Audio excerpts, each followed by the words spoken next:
लेकिन मेरे प्यारे भाइयों, मेरी माँ और बहनों, आपका लड़का, आपकी लड़की गलत काम कर रहा है, लड़की गलत रास्ते पर जा रही है, लड़का नशा कर रहा है, लड़का गलत काम की तरफ जा रहा है, लड़का नमाज की पाबंदी नहीं कर रहा है, कोई गलत काम कर रहा है, जहन्नम की तरफ जा रहा है। क्या कभी आपके दिल में ये दर्द पैदा हुआ, ये तड़प पैदा हुई, मैं अपने बेटे को जहन्नम में जाने नहीं दूंगा, मैं अपनी बेटी को जहन्नम में जाने नहीं दूंगी? कभी इस बात की भी चिंता और फिक्र हुई कि मेरा बच्चा जहन्नम में न चला जाए? आपको इसकी फिक्र है लड़की की शादी कैसे होगी, इसकी फिक्र है लड़के का भविष्य कैसे बनेगा, लड़के का कैरियर कैसे बनेगा, लड़के को अच्छी नौकरी कैसे मिलेगी, लड़के का अच्छा मकान कैसे बनेगा।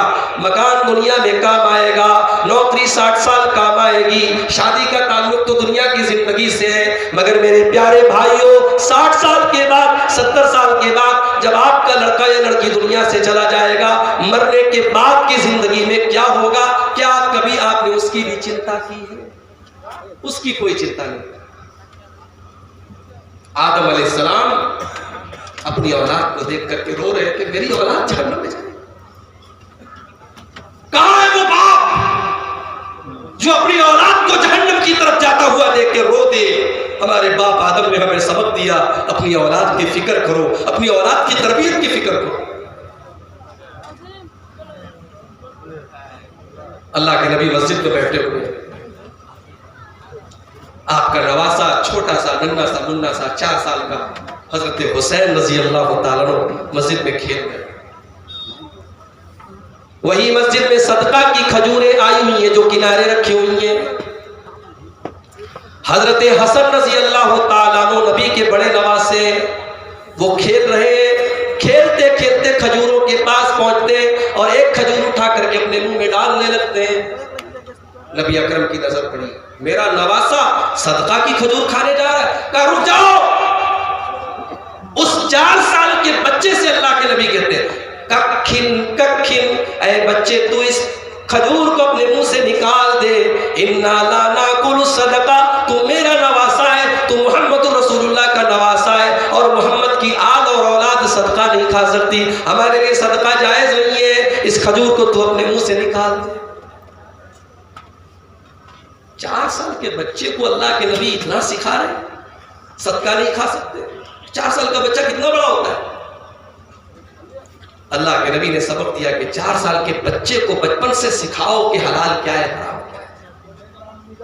हमने 3 साल का बच्चा है हमारा, हमने उसको यूट्यूब थमा दिया, उसको मोबाइल थमा दिया। अब बच्चा रोता है, माँ जल्दी से मोबाइल थमा देती है। अब 3 साल के बच्चे माशाअल्लाह मोबाइल चला रहे, उसको लॉक खोलना भी आ गया, उसको यूट्यूब लगाना भी आ गया, वो कार्टून देख रहा है। अच्छा, कार्टून तो देख रहा है, कार्टून के दौरान ऐड भी आ रहा है, नाच गाने भी आ रहे, बच्चा नाच गाना भी देख रहा है। आप तो खुश है, बोली साहब हमारा बच्चा मोबाइल पर यूट्यूब पर सिर्फ कार्टून देख रहा है, कोई खराब बात नहीं देख रहा है। वो बीच में जो ऐड आ रहा है उसका क्या करेंगे? 3 साल की उम्र से आपके बच्चे और बच्ची उस यूट्यूब और उस मोबाइल के जरिए बेहयाई का स्लो पॉइजन, हल्का जहर धीरे धीरे उनके दिमाग में उतारा जाए। अपने बच्चों की फिक्र करो मेरे भाई। आपने पूरी तकरीर सुनी है शेख की औलाद की तरबियत के ऊपर, मैं उधर जाना नहीं चाहता। हजरत आदम अलैहिस्सलाम को अपनी औलाद की फिक्र थी, वो बाएं तरफ देखते तो रोने लगते।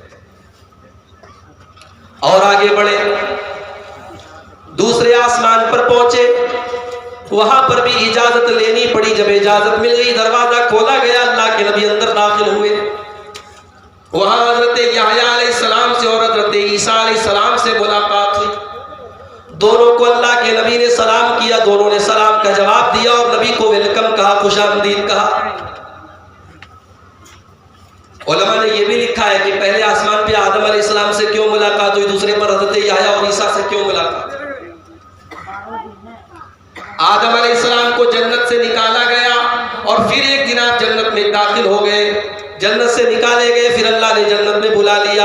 उसी तरीके से अल्लाह के नबी मक्का से निकाले जाएंगे, मक्का से निकलना आपको पड़ेगा। फिर एक दिन ऐसा आएगा आप दोबारा मक्का में फतहाना शान के साथ आएंगे।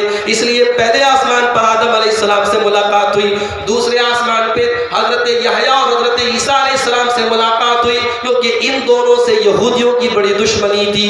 यहूदियों ने हजरत यहया को कत्ल कर दिया था और हजरत ईसा को कत्ल करने की कोशिश की थी। अल्लाह ताला ने दूसरे आसमान पे यहया से मिलवा करके अपने नबी को ये पैगाम दिया कि मेरे नबी, यहूदी आपके भी कट्टर दुश्मन होंगे, आपसे दुश्मनी करेंगे।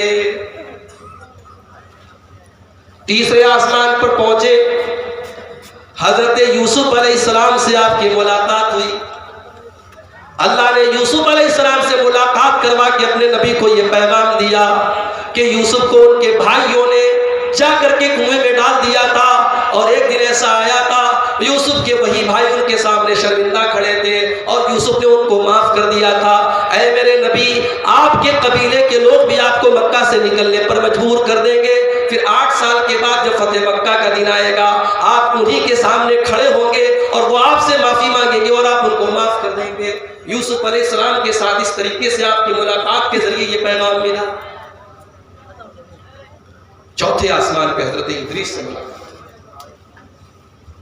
हजरत इदरीस अलैहिस्सलाम से मुलाकात करके अल्लाह ने अपने नबी को यह पैगाम दिया कि इदरीस वो नबी है, वो रफ़अनाहु मकानन अलिया, हमने इदरीस का मकाम बुलंद कर दिया।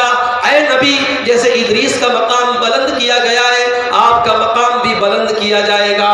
5वें आसमान पर पहुंचे, हजरत हारून अलैहिस्सलाम से मुलाकात हुई। हारून अलैहिस्सलाम से मुलाकात करके ये संदेश दिया गया, हारून अलैहिस्सलाम की कौम पहले उनकी दुश्मन बन जाएगी, बाद में उनसे मोहब्बत करेगी। ऐ अल्लाह के आखिरी नबी, आपकी कौम भी आपसे दुश्मनी करेगी, बाद में आपका कलमा पड़ेगी। 6ठे आसमान पर पहुंचे, हजरत मूसा अलैहिस्सलाम से मुलाकात हुई।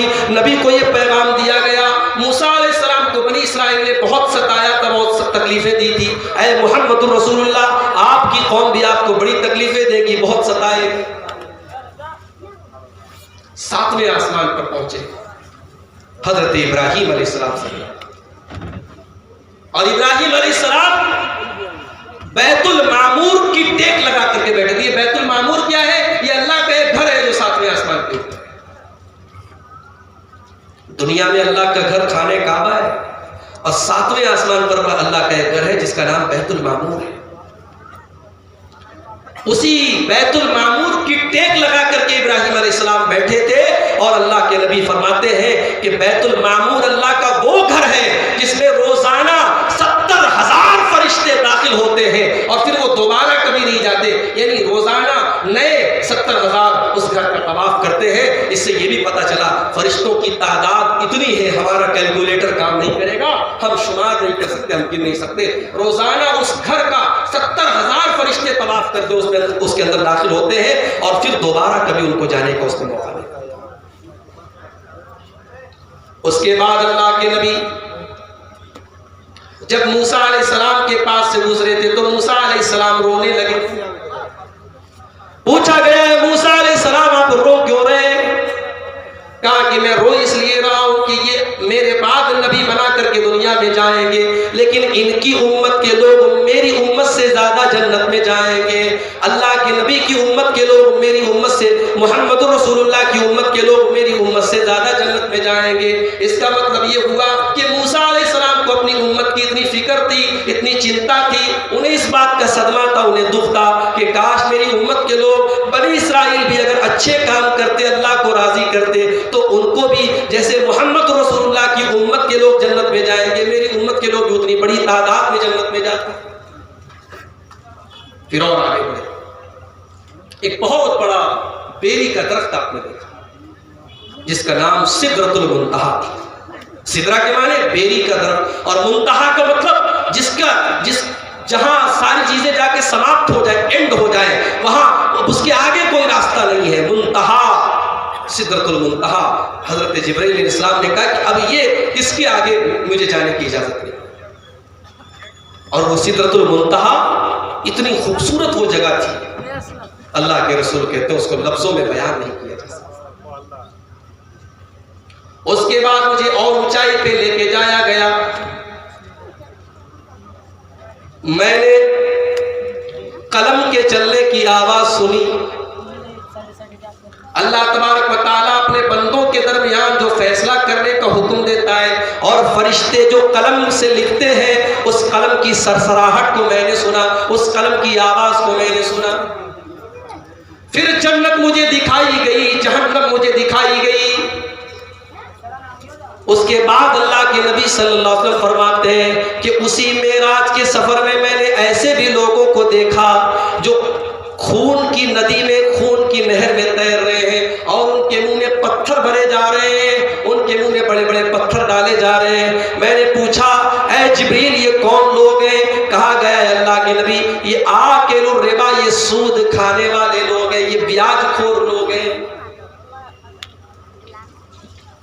अल्लाह के नबी को सूदखोर का अजाब क्यों दिखाया? मेराज के सफर में सूदखोर का अजाब दिखा करके नबी अकरम की उम्मत को यह सबक दिया गया कि देखो इतना बड़ा अजाब हो रहा है सूद खाने वाले को, कहीं ये बुराई तुम्हारे अंदर न पनपने लगे, ये बुराई तुम्हारे अंदर न पैदा हो जाए। हलाल कमाई के बहुत सारे रास्ते अल्लाह ने बनाए, तुम हलाल कमाई को छोड़ के हराम खोरी न करने लगना, तुम सूद न खाने लगना, तुम ब्याज न खाने लगना। मगर अफसोस की बात है, आज मुसलमानों में एक बड़ी तादाद में सूद खाया जा रहा है, ब्याज खाया जा रहा है, ब्याज पर पैसा लिया जा रहा है, ब्याज पर पैसा दिया जा रहा है, उसको तरह तरह के नाम दिए जा रहे हैं, उसको तरह तरह के बहाने किए जा रहे हैं। याद रखो मेरे भाई, नाम बदल देने से, टाइटल बदल जाने से ब्याज के बजाय कुछ और नहीं हो जाएगा। जो ब्याज है वो ब्याज ही रहेगा, जो सूद है वो सूद ही रहेगा, वो हलाल नहीं हो सकता। पेशाब का नाम हम अगर साफ पानी रखते, मिनरल वाटर रखते, तो पेशाब मिनरल वाटर तो नहीं हो जाएगा, पेशाब पेशाब ही रहेगा, मिनरल वाटर रहेगा। हलाल हलाल है, हराम हराम है। अफसोस की बात है, आज ब्याज मुसलमान खा रहा है और अपने बच्चों को हराम कमाई खिला रहा है। अल्लाह के वास्ते अपने बच्चों पर तरस खाओ, अपने बच्चों को हराम कमाई मत खिलाओ मेरे भाइयों। आज तो खिला लोगे, उन अपनी आने वाली नस्लों को तुम बर्बाद कर रहे हो। अपने बच्चों को हराम खिला करके उनकी जिंदगियां तुम बर्बाद कर रहे हो। फिर अल्लाह के नबी कहते, मुझे 3 तोहफे दिए गए।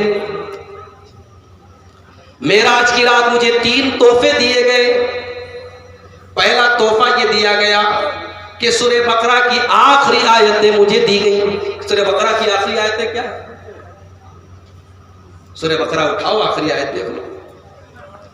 उसमें अल्लाह ताला ने जो दुआ हमें सिखाई है, रब्बना ला तुआखिजना इन नसीना औ अख्ताना, ऐ अल्लाह अगर भूल हो जाए, गलती हो जाए तो हमारी पकड़ मत करना।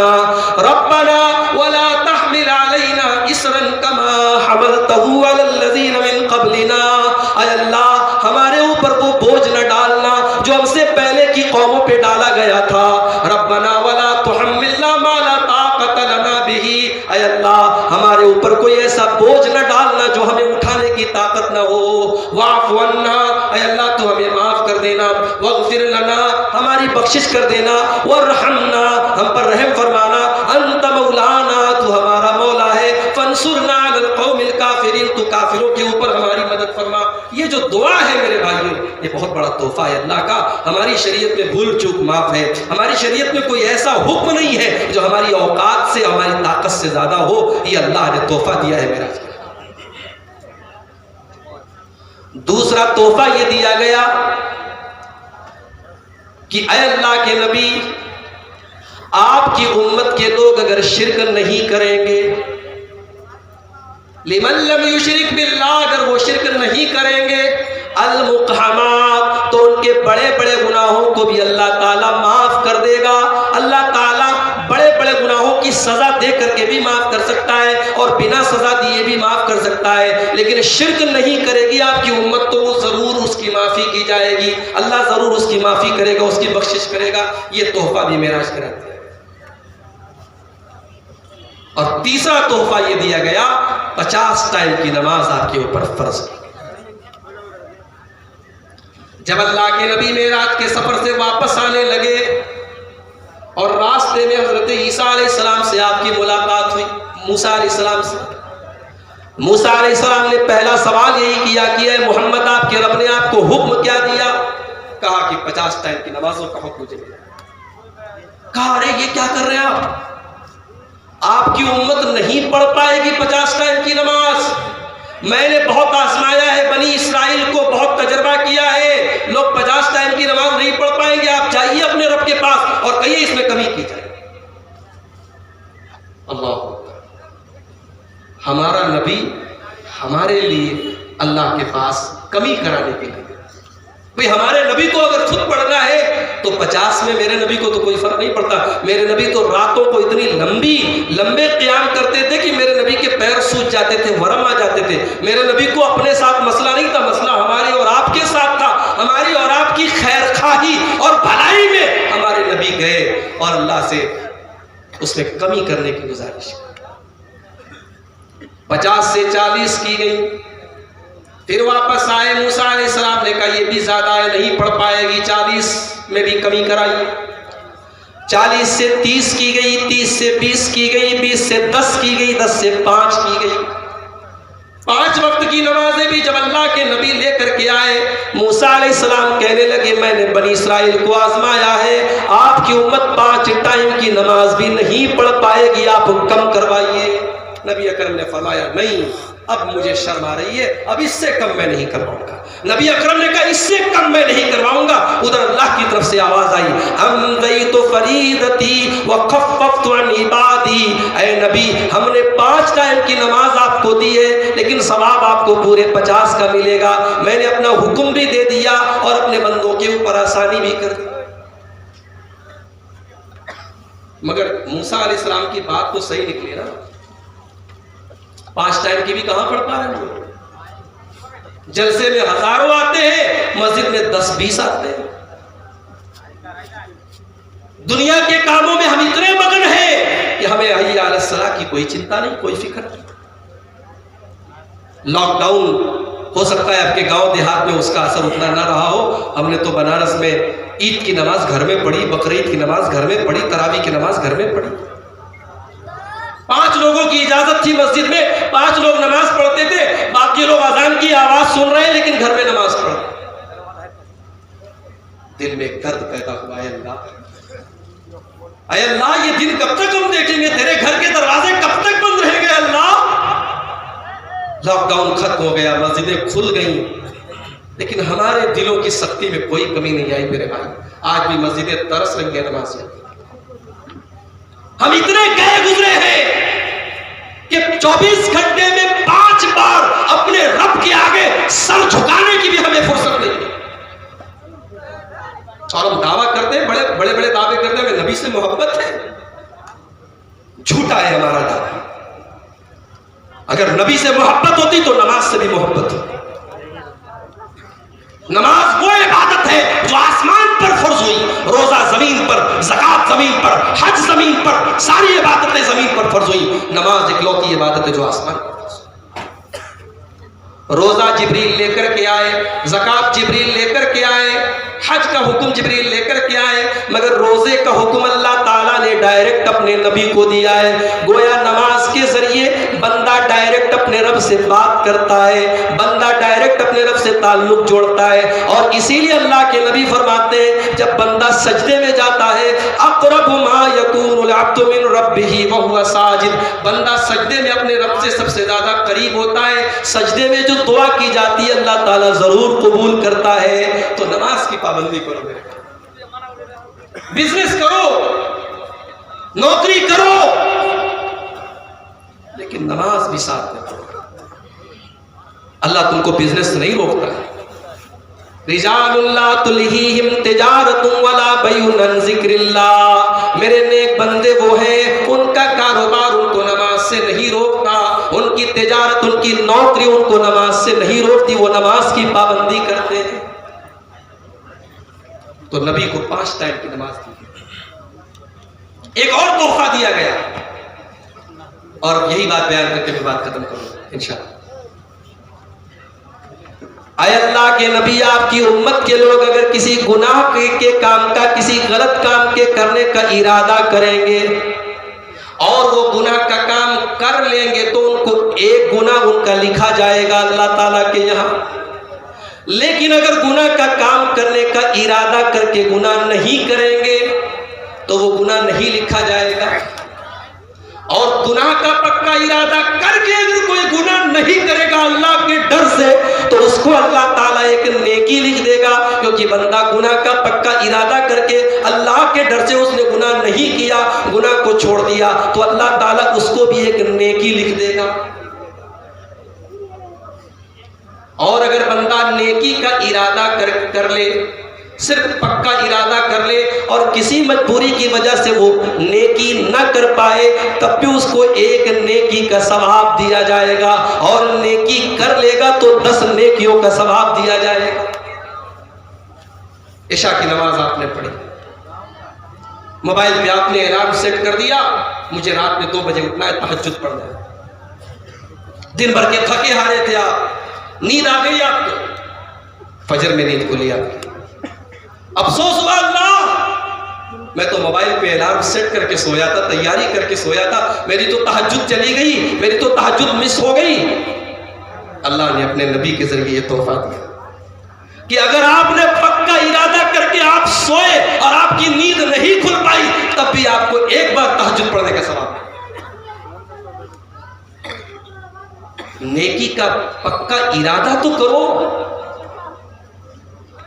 अल्लाह के नबी गज़वे तबूक में गए, बहुत सारे सहाबा गज़वे तबूक में जाने का इरादा कर रहे थे, लेकिन मजबूर थे, बीमार थे, किसी के पैर में चोट लगी है, कोई बीमार है, कोई बूढ़ा हो चुका है, वो नहीं जा पा रहा है। जब अल्लाह के नबी तबूक से वापस आने लगे, आपने अपने सहाबा से फरमाया, इन्न बिल मदीनति अक़वामन मा सिरतुम मसीरन व मा क़तातुम वादियन इल्ला कानू माकुम। ओ लोगों, मदीना के अंदर कुछ लोग ऐसे भी हैं, तुम जहां जहां जा रहे हो वो तुम्हारे साथ साथ जा रहे हैं, लेकिन वो मदीना के अंदर है, जितना सवाब तुमको मिल रहा है उतना सवाब उनको मिल रहा है। सहाबा ने कहा, अल्लाह के नबी अजीब बात है, हमारे साथ उनको भी सवाब मिल रहा है जबकि वो मदीना में है। नबी अकरम ने फरमाया, हाँ, हबसहुमुल उज़्रु, वो मजबूरी की वजह से मदीना में है, उनका पूरा इरादा तुम्हारे साथ आने का था, इसलिए सवाब उनको भी मिलेगा।